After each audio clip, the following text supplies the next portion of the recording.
कभी कभी जाने अनजाने में हम उन चीज़ों के साक्षी बन जाते हैं जिनके बारे में ना तो हमें कुछ पता होता है और ना ही हमने कोई ऐसी कल्पना की होती है। जब ऐसा कुछ घटता है तो वो बिल्कुल अकाल्पनिक होता है। आज ठीक ऐसा ही कुछ राजू के साथ भी घटित हुआ जिसकी उसने कभी कल्पना भी ना की थी। राजू अपने माता पिता के साथ मोतीहार के एक मोहल्ले में रहता था। पिता सरकारी अफसर थे और माँ एक घरेलू थी। वैसे राजू का सारा बचपन मोतीहार में ही गुजरा था, पर पढ़ाई पूरी करने के बाद वो अपनी किस्मत आजमाने के लिए दिल्ली आ गया था और ऊपर वाले की मर्जी से उसे एक अच्छी सी नौकरी भी मिल गई थी। समय भी करवट बदलने लगा। दिन रात महीने और कुछ साल ऐसे करते कुछ दिन बीत गए, पर एक दिन कुछ ऐसा हुआ जिसने राजू के जीवन की दिशा को ही मोड़ दिया। राजू हर रोज की तरह आज भी ऑफिस से आकर बालकनी में बैठा चाय की चुस्कियों का आनंद ले रहा था। हवाएं भी मंद मंद चल रही थी, गमले के फूल खिलखिला रहे थे और पक्षियों की आवाज चहचहा रही थी। ऐसा लग रहा था जैसे प्रकृति अपने अद्भुत नजारों का एक रंग रंगा कार्यक्रम प्रस्तुत करने वाली है। राजू भी इन प्रकृतियों के नजारों में कुछ डूब सा गया था। तभी अचानक उसने एक फुसफुसाहट भरी डरावनी आवाज सुनी। ऐसा लगा जैसे उसके कानों में किसी ने धीरे से कहा, तुम मेरे से मिलने कब आओगे? अपना किया वादा कब निभाओगे? ये आवाज राजू के ठीक पीछे से आई थी। राजू को ऐसा लगा जैसे किसी ने उसके शरीर को बड़ी ही जोर से झकझोर दिया हो। वह घबराया हुआ पीछे मुड़कर देखता है तो वहाँ कोई ना था। वैसे उसका घबराना भी लाजमी था क्योंकि वह पिछले 4 सालों से इस घर में अकेला ही रह रहा था। काम वाली बाई भी आती थी लेकिन वो भी 1 महीने से काम पे नहीं आ रही थी। तो फिर ये आवाज किसकी थी? राजू को जब कोई ना दिखा तो वो अपने कमरे के अंदर जाके खुद की तसल्ली करने लगा, पर कमरे के अंदर भी किसी को ना पाकर उसने सोचा कि शायद ये उसका वहम है और कुछ नहीं। समय ने एक बार फिर तेज रफ्तार पकड़ ली और सब कुछ ठीक चलने लगा। राजू ने भी उस बीती हुई बात को अपना वहम समझ के भुला दिया, पर वो बीती हुई बात कोई वहम ना थी, वो तो किसी अनहोनी की पहली दस्तक थी। और इसका परिणाम ये हुआ कि एक रात राजू चिल्लाता हुआ नींद से उठकर बैठ गया। उसका पूरा शरीर कांप रहा था। वह सिर से लेके पांव तक पूरी तरह पसीने से भीग चुका था। उसे ये समझते देर न लगी कि शायद वो बुरी तरीके से डरा हुआ था और उसने कोई डरावना सपना देखा था, पर सपना क्या था ये उसे याद नहीं आ रहा था। उसने अपने दिमाग पे थोड़ा जोर दिया तो उसे याद आया कि उसने कोई धुंधली आकृति देखी थी। लेकिन चौंकाने वाली बात तो ये थी कि उस आकृति की आवाज में भी वही स्वर थे जो कुछ दिन पहले राजू ने अपने कानों से सुना था। तुम मेरे से मिलने कब आओगे? अपना किया वादा कब निभाओगे? अब तो जैसे राजू के पाँव के नीचे से जमीन ही खिसक गई थी। उसकी आंखों के सामने तो एक पल को जैसे अंधेरा ही छा गया। अब उसके सब्र ने भी उसका साथ छोड़ दिया था। उसकी धड़कनें तेज हो चुकी थी और हिम्मत भी टूट चुकी थी, लेकिन गला प्यास से सूखा जा रहा था। वो करता भी तो क्या करता। उसने जैसे तैसे अपने आप को संभाला और बड़ी हिम्मत करके किचन में पानी पीने के लिए गया। उसने फ्रिज में से पानी की बोतल निकालकर जैसे ही अपने होठों पे सटाया कि तभी किचन में से बर्तन गिरने की आवाज आई। राजू का शरीर एक बार फिर से कांप उठा। उसके हाथ सुस्त पड़ गए और शरीर कांपने लगा। उसके हाथ में से पानी की बोतल नीचे गिर गई। वह इतना डर गया कि बिना कुछ जाने वह अपने कमरे की ओर तेजी से भागा। तभी किचन में से भागती हुई एक काली बिल्ली उसे टकराई। उसे समझ तो आ गया था कि किचन में बर्तन इस बिल्ली की वजह से गिरे थे, पर उसके अंदर के डर ने उसे वापस किचन में नहीं जाने दिया। वह कमरे में आकर एक सहमे हुए छोटे बच्चे की तरह अपने बिस्तर में घुस गया। अब नींद तो जैसे उससे कोसों दूर थी। उसने घड़ी की ओर देखा तो सुबह के 4:30 बज रहे थे। वह सुबह के 6 बजने तक जैसे तैसे अपने बिस्तर में ही लेटा रहा, फिर फ्रेश होके अपने ऑफिस को जल्दी ही निकल गया। राजू के ऑफिस में उसके कई दोस्त थे, पर उनमें से साहिल अकेला ऐसा था जिससे राजू अपनी हर बात और अपनी हर प्रॉब्लम शेयर किया करता था। लंच का वक्त हो चुका था, इसलिए साहिल ने राजू को बोला कि काम थोड़ा जल्दी खत्म कर। साहिल कुछ समय बाद फिर से बोलता है, यार तू कहाँ खोया हुआ है? पूरे 10 मिनट हो गए हैं, सब ठीक तो है? राजू घबराते हुए बोलता है, हाँ यार सब ठीक है। साहिल उसे जवाब देता है, लगता तो नहीं है, बताना क्या बात है? यार कोई बात नहीं है, एवरीथिंग इज फाइन। साहिल बोलता है, ठीक है फिर चल जल्दी से लंच करते हैं। दोनों दोस्त लंच करने के लिए चले जाते हैं। साहिल पूछता है, अरे राजू तेरा लंच बॉक्स कहाँ है? सॉरी यार आज मैंने लंच के लिए कुछ बनाया ही नहीं। साहिल फिर पूछता है, फिर बाहर से कुछ ऑर्डर किया? नहीं मुझे याद नहीं रहा। ओके कोई बात नहीं, मेरा लंच है ना, मिल बांट के खा लेंगे। वैसे यार एक बात पूछूं? राजू जवाब देता है, पूछ। साहिल पूछता है, यार तुझे मैं पिछले कई सालों से जानता हूँ, तू इतना सीरियस और गुमसुम सा कभी नहीं दिखा। आज ऐसी क्या बात है? वो कौन सी प्रॉब्लम है जिसकी वजह से तुम्हारे चेहरे की मुस्कुराहट तक गायब है? राजू पूछता है, पहले तू प्रॉमिस कर कि तू मेरा मजाक नहीं उड़ाएगा। साहिल जवाब देता है, अरे यार कैसी बात कर रहा है तू, छोड़ना इन सब बातों को, अपनी समस्या बता। राजू ने सारी बीती बात साहिल को बता दी। साहिल बोला, देख यार, मैं भूत प्रेत जैसी बातों पर विश्वास तो नहीं करता, पर तू कह रहा है तो मान लेता हूँ, लेकिन ये तेरा वहम भी हो सकता है। राजू बोलता है, यार वहम एक बार होता है, बार बार नहीं। मुझे पहले से पता था कि सबकी तरह तू भी मेरी बातों पर विश्वास नहीं करेगा। साहिल बोलता है, सॉरी यार, पर मुझे तुझ पर पूरा विश्वास है। सुन, मेरी बात मान तो कुछ दिन के लिए मोतीहार चला जा, अपने घर वालों से मिल भी लेगा और क्या पता ये चीज ठीक भी हो जाए। वैसे भी तूने कितने लंबे समय से कोई छुट्टी भी नहीं ली है। राजू बोलता है, यार तू ठीक कह रहा है, मैं कल ही घर के लिए निकल जाता हूँ, लेकिन तेरी एक मदद चाहिए। साहिल बोलता है, हाँ बोलना। राजू पूछता है, आज रात तू मेरे साथ मेरे ही रूम में रुक जा। साहिल भी मान जाता है। फिर दोनों ऑफिस के बाद राजू के घर के लिए निकल पड़ते हैं। साहिल बोलता है, देख राजू, मुझे लगता है ये सब तेरा वहम है और कुछ नहीं। अब तो रात भी आधी होने को आ गई, पर मुझे तो ऐसा कुछ अनुभव नहीं हुआ। राजू जवाब देता है, पता नहीं क्या सच है क्या झूठ है, मुझे तो कुछ समझ नहीं आ रहा। अगर कोई सबूत होता तो मैं तुझे बता पाता कि मुझे कोई वहम नहीं हुआ। और दोनों दोस्त सो जाते हैं और फिर अगली सुबह साहिल बोलता है, अरे राजू जल्दी कर, तेरी ट्रेन न छूट जाए। राजू जवाब देता है, नहीं छूटेगी यार, मैं रेडी हूँ, तू सामान तब तक बाहर निकाल। साहिल राजू को रेलवे स्टेशन तक छोड़कर खुद ऑफिस के लिए निकल जाता है। इधर राजू ट्रेन में बैठकर अपने होम टाउन की ओर निकल पड़ता है। लगभग 16 घंटे की यात्रा के बाद राजू अपने घर पहुंचता है। वहां अपनी मम्मी पापा से मिलकर वह बहुत खुश होता है। राजू की मम्मी बोलती है, चल अब जल्दी से हाथ मुंह धो ले, मैं तब तक खाना लगाती हूँ। फिर राजू अपनी माँ से बोलता है, माँ बस एक गर्मा गर्म चाय पिला दो, खाना बाद में खा लूंगा, वैसे भी इस बार लंबी छुट्टी लेकर आया हूँ, जो चाहे वो खिलाते रहना। राजू के पापा बोलते हैं, क्या बात है बेटा, लगता है इस बार वापस जाने का इरादा नहीं है।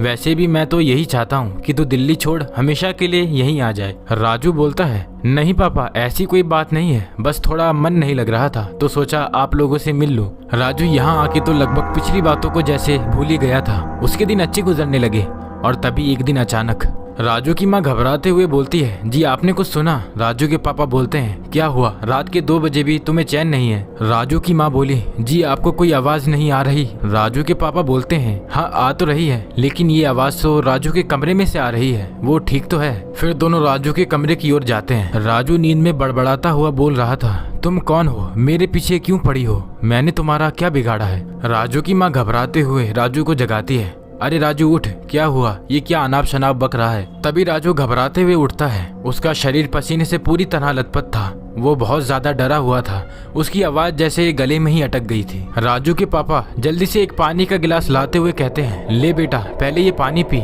राजू पानी पीता है। राजू के पापा फिर पूछते हैं, बेटा क्या हुआ था तेरे साथ, तू इतना डरा हुआ क्यों है और किससे कह रहा था कि मुझे छोड़ दो? राजू नहीं चाहता था कि उसके मम्मी पापा परेशान हो। उसने बोला, कुछ नहीं पापा, लगता है मैंने कोई बुरा सपना देख लिया, अब आप लोग सो जाओ।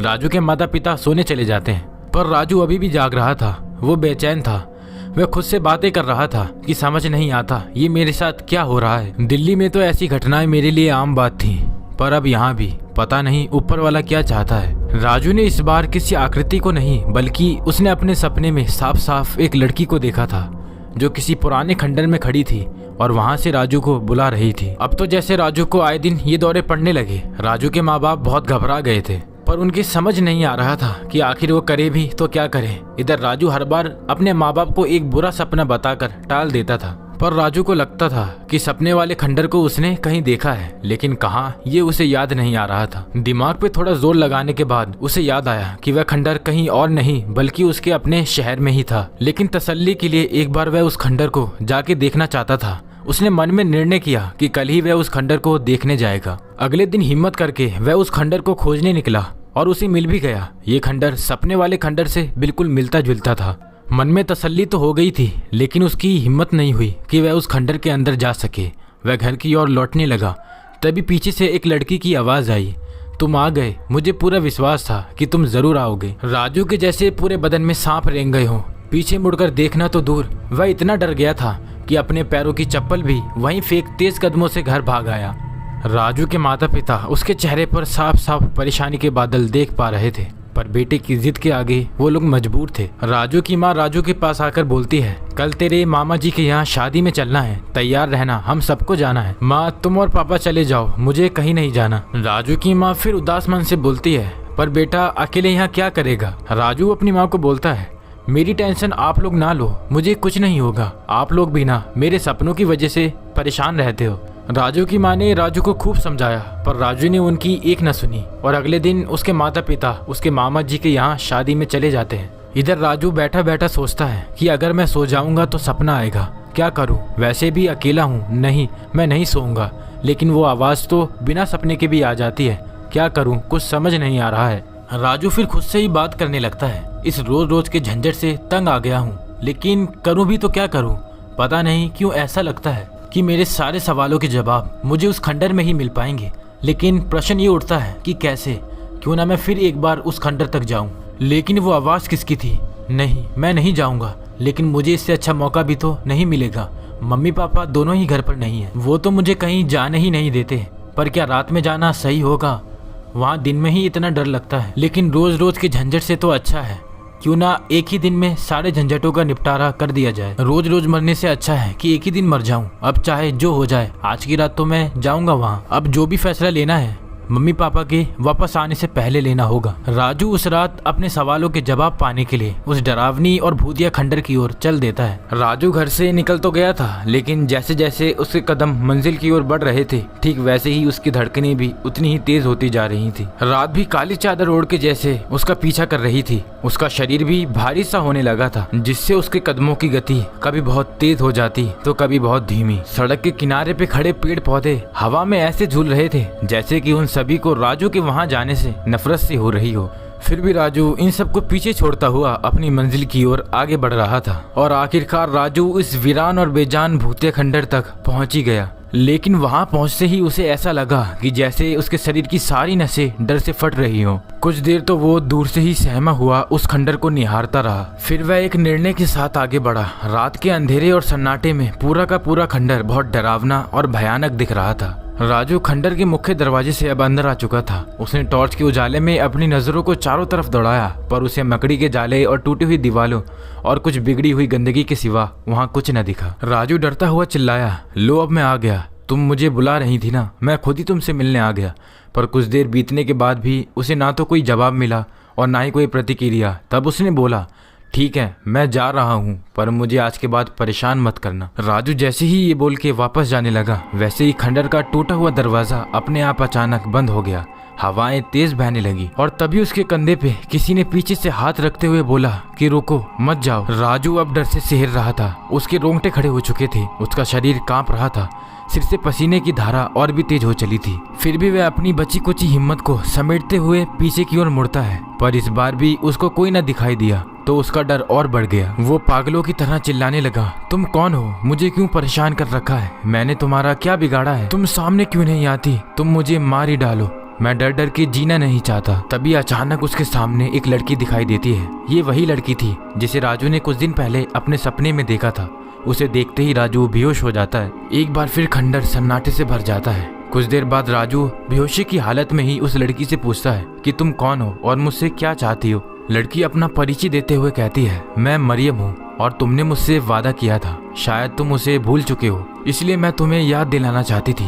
मैंने तुम्हें कभी डराया नहीं, मैं तुम्हें बस अपनी बात कहना चाहती थी। राजू बोलता है, पर मैंने तो तुमसे कोई वादा नहीं किया और ना ही मैं तुम्हें जानता हूँ, फिर तुम कौन से वादे की बात कर रही हो? मरियम उसे अपना जवाब देते हुए बोलती है, तुम मुझे भूल चुके हो इसलिए ऐसी बात कह रहे हो। राजू फिर बोलता है, नहीं नहीं, मैं तुमसे पहली बार मिल रहा हूँ, फिर भूलने का तो सवाल ही पैदा नहीं होता।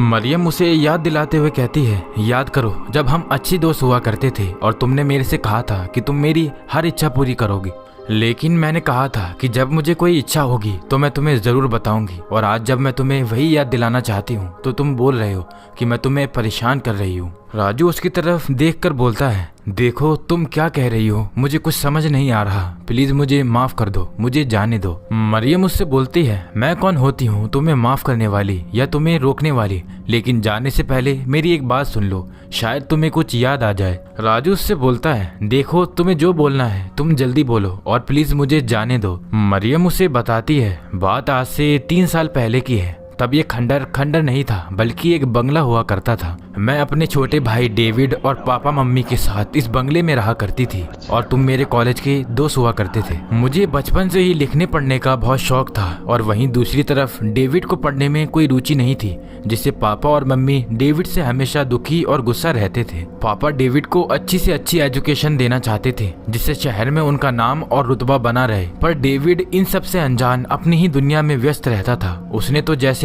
मम्मी पापा को अपने सपनों का कफन पहना दिया था। उसके ऊपर उनकी बातों का कोई असर नहीं पड़ता, उसका जो जी चाहता वो वही करता था। पापा ने हम दोनों का एडमिशन एक अच्छी स्कूल में करा दिया। मेरे मार्क्स तो हमेशा अच्छे आते थे, पर डेविड के पासिंग मार्क्स भी बड़ी मुश्किल से आते थे।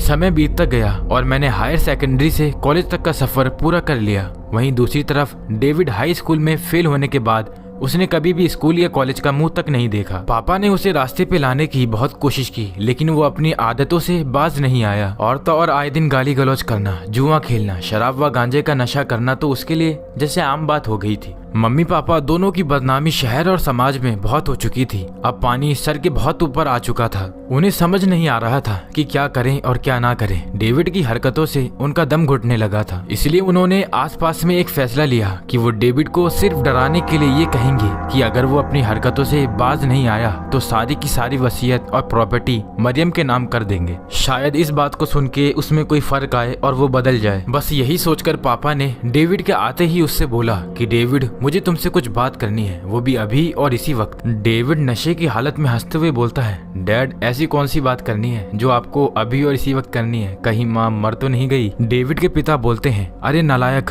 अगर कुछ अच्छा नहीं बोल सकता तो बुरा भी मत बोल, वो भी अपनी माँ के लिए। डैड अभी मेरा मूड खराब मत करो, मैं कल बात करूंगा आपसे। डेविड के पिता बोलते हैं, बस बहुत हुआ तुम्हारा नाटक, शहर में हमारी बहुत बदनामी हो चुकी है, मुझे कुछ फैसले आज और अभी करने हैं। डेविड बोलता है, तो फिर बकते क्यों नहीं, जो कहना है जल्दी कहो, मेरा मूड क्यों खराब करते हो? फिर डेविड के पिता बोलते हैं, अरे कमबख्त, तुझे इतनी भी तमीज नहीं कि अपने बूढ़े बाप से कैसे बात की जाती है? डेविड अपने पिता से बोलता है, जी मैं तो ऐसे ही बात करता हूँ, और आपको मेरे बात करने के अंदाज से अगर इतनी ही तकलीफ है तो मुझसे बात ही क्यों करते हो? खामा अपना और मेरा वक्त बर्बाद कर रहे हो। डेविड के पिता बोलते हैं, देखो मुझे तुमसे बात करने का कोई शौक बिल्कुल नहीं है, तेरे जैसी नालायक औलाद तो ऊपर वाला दुश्मन को भी ना दे। डेविड अपने पिता से बोलता है, देखो मैं तुम्हारी बकवास अब तक इसलिए सुन रहा था क्योंकि तुम मेरे बाप हो, वरना कब का तुम्हें लात मार के आगे निकल गया होता। डेविड के पिता बोलते हैं, अब मुझे ये एहसास हो गया है कि मेरा और तेरी माँ का लिया हुआ फैसला बिल्कुल सही है। डेविड अपने पिता से बोलता है, कौन सा फैसला, कैसा फैसला? देखो मुझे तुम्हारे किसी फैसले से कोई फर्क नहीं पड़ता, फिर भी तुम बकना चाहते हो तो जल्दी बको, मेरा समय बर्बाद मत करो। डेविड के पिता बोलते हैं, हमने ये फैसला किया है कि आज के बाद हमारा तुमसे कोई रिश्ता नहीं होगा, तुम हमारे लिए मर चुके हो, हमारी सारी जायदाद में से तुम्हें एक फूटी कौड़ी भी नहीं मिलेगी। हमने एक नई वसीयत बनाई है और उसके मुताबिक हमारी सारी जायदाद पे मालिकाना हक सिर्फ और सिर्फ मारिया का होगा, तुम्हारा नहीं। डेविड ताली बजाते हुए हंसता है और कहता है, बुड्ढे मुझे तुझसे यही उम्मीद थी, लेकिन ये सब करने के लिए तू जिंदा रहेगा तब ना। डेविड के पिता बोलते हैं, क्या मतलब है तेरा, तू अपने बाप को मारेगा? डेविड बोलता है, आप तो बहुत समझदार निकले। तभी डेविड आगे बढ़ता है और मैच पे रखे गमले को उठाकर अपने पिता के सर पर जोर से ना जाने कितनी बार मारता है, जिससे उसके पिता के सर से खून निकलने लगता है। डेविड के पिता खून से लथपथ अपने सर को हाथ से दबाते हुए कहते हैं, तू कभी भी सुख चैन से नहीं रहेगा, मरियम इसका बदला जरूर लेगी। डेविड बोलता है, जब जिंदा रहेगी तब ना, अब इस पूरे घर में मेरे सिवा कोई जिंदा नहीं रह सकता, इस पूरी जायदाद का मालिक मैं हूँ, मरियम नहीं। डेविड के पिता जमीन पे गिरते हुए अपनी आखिरी दम लेते हैं। तभी डेविड की माँ वहाँ आ जाती है और ये सब देखकर दंग रह जाती है। डेविड की माँ जोर जोर से रोते हुए बोलती है, मैंने तुझ जैसी औलाद को जन्म क्यों दिया, काश तेरे पैदा होते ही तेरा गला घोट दिया होता तो शायद हमें आज ये दिन न देखना पड़ता। मैं पुलिस को बुलाऊंगी, ये मत समझना कि ये सब करके तू बच जाएगा। डेविड हंसते हुए बोलता है, देखो माँ, अब तुम्हें जो देखना था तुम देख चुकी, अब मैं नहीं चाहता कि तुम और कुछ देखो। रह गई पुलिस को बुलवाकर मुझे पकड़वाने की बात, तो उसकी कोई नौबत नहीं आएगी, क्योंकि उसके लिए अब तुम जिंदा नहीं रहोगी। वैसे भी मैंने पिताजी को वचन दिया था कि आपको उनके पास जरूर भेजूंगा। डेविड की माँ वहाँ से भागने की कोशिश करती है, लेकिन डेविड गमला उठाकर उनके सर पे दे मारता है। उसकी माँ बेहोश हो जाती है। फिर डेविड उनकी गला दबाकर हत्या कर देता है। ये सब सुनने के बाद राजू ने मरियम से पूछा, मरियम तुम्हारे मम्मी पापा को तुम्हारे भाई ने मारा, पर तुम्हें किसने मारा? मरियम बताती है, मुझे भी मेरे भाई डेविड ने ही मारा। डेविड के सर पे खून सवार था। वह मम्मी पापा को मारने के बाद मेरे कमरे में आया, तब मैं सो रही थी। उसने मेरी तकिया से ही मेरा गला घोट दिया, जिससे मेरी मौत हो गई। राजू पूछता है, उसके बाद क्या हुआ? मरियम बताती है, डेविड ने मम्मी पापा और मेरी लाश को इस बंगले के तहखाने की दीवार में चुनवा दिया और कुछ ही दिनों बाद उसने एक जाली वसीयत बनवाई और पूरे बंगले को बेचकर चला गया। पर मैं इंसाफ के लिए भटकती रही। इस बंगले में रहने वाले लोग ना तो मेरी बात समझ सके और ना ही मेरी मदद कर सके, पर चारों तरफ इस बात को जरूर फैला दिया कि ये पूरा बंगला भूतिया है। समय बीतता गया और ये बंगला एक भयानक भूतिया खंडर में बदल गया। राजू पूछता है, तो ये सब मुझे क्यों नहीं याद है और तुमने मुझे ये सब बताने के लिए पहले ही क्यों नहीं बुलवाया? मरियम उसे बताती है, क्योंकि हमारे साथ जब ये हादसा हुआ था तब तुम भी अपनी कैंसर की बीमारी से हॉस्पिटल में लड़ रहे थे और बाद में तुम्हारी भी मौत हो गई थी। राजू बोलता है, तो क्या ये मेरा दूसरा जन्म है? मरियम जवाब देती है, हाँ। राजू मरियम से पूछता है, तुम मुझसे क्या चाहती हो? मरियम जवाब देती है, मैं इंसाफ चाहती हूँ कि तुम मुझे इंसाफ दिलाओ। राजू बोलता है, लेकिन ये कैसे संभव है? मरियम बोलती है, संभव है, बिल्कुल संभव है। इस बंगले के तहखाने की दीवार में हम तीनों के मृत शरीर के अवशेष सबूत के रूप में आज भी मौजूद हैं। आजकल डेविड दूसरे शहरों में रहता है, वहां तक पहुंचने में मैं तुम्हारी मदद करूंगी। राजू ने वैसा ही किया जैसा उसे मरियम ने कहा। उसने पुलिस को बुलवाकर तहखाने की खुदाई करवाई। तहखाने में से 3 लोगों के शरीर के कंकाल मिले और फिर पुलिस की मदद से डेविड को पकड़ लिया गया और फिर कोर्ट ने इंसाफ किया। डेविड की बची कुची जिंदगी अब सलाखों के पीछे बस ये सोचने में कट रही है कि इंसान चाहे कुछ भी कर ले, वो अपने किए हुए कर्मों से अपना पीछा नहीं छुड़ा सकता। वहीं राजू अपनी एक अच्छी दोस्त से फिर से बिछड़ चुका था, क्योंकि मरियम उस भूतिया खंडर से अब मुक्त हो चुकी थी। राजू के दिन फिर से पटरी पर लौट आए थे। वह वापस दिल्ली भी लौट चुका था। तभी अचानक एक दिन जब वो बालकनी में बैठा चाय का आनंद ले रहा था, तभी फिर से उसके कानों में एक आवाज आई, तुम कब आओगे? अपना किया वादा कब निभाओगे? राजू ने पलटकर देखा तो वहाँ मरियम खड़ी थी। उसकी आंखें आंसू से भरी हुई थी। राजू पूछता है, मरियम तुम? मरियम बोलती है, हाँ मैं तुम्हें अलविदा कहने आई थी। एक बार तुमसे मिलकर तुम्हारा शुक्रिया अदा करने आई थी। राजू मरियम से बोलता है, तुम मुझे बहुत याद आओगी। तभी मरियम हमेशा हमेशा के लिए उसकी आंखों से ओझल हो जाती है। दोस्तों, एक छोटी सी रिक्वेस्ट है, अगर वीडियो अच्छी लगी हो तो वीडियो को लाइक एंड चैनल को सब्सक्राइब जरूर कर ले।